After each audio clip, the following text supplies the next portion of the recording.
Gary, how do you see it as somebody who deals with the markets, surveys the markets, looks at this from that standpoint?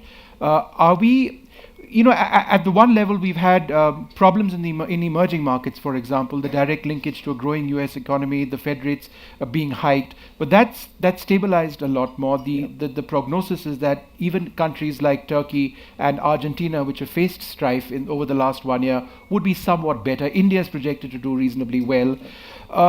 So therefore, how do you actually see, let's talk a little bit about emerging markets.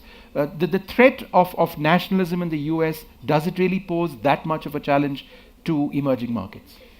Well, from the travels I go on, the difference I've noticed with the US-China issue is actually the ASEAN, the Asia-Pacific, looking for how it, what's their strategy for China.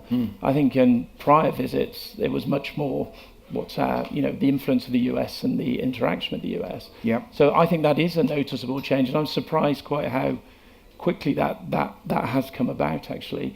I mean, generally, the clients I deal with don't like the US-China situation. They see it as a threat. I think your optimism is not something I've seen in other clients that I've spoken to.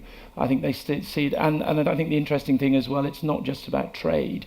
It's about IP, it's about technology, it's about data, it's about many other things rather than just trade. And I think we're in a world now that rather that countries look for a solution that benefits all, there's got to be a winner and loser in each of these scenarios, and that's what troubles me, and I think troubles organisations too, that who's going to win and who's going to lose. You can't see people compromising and coming to a win-win in these kind of situations. I think that's a concern, and it's certainly a concern of my clients.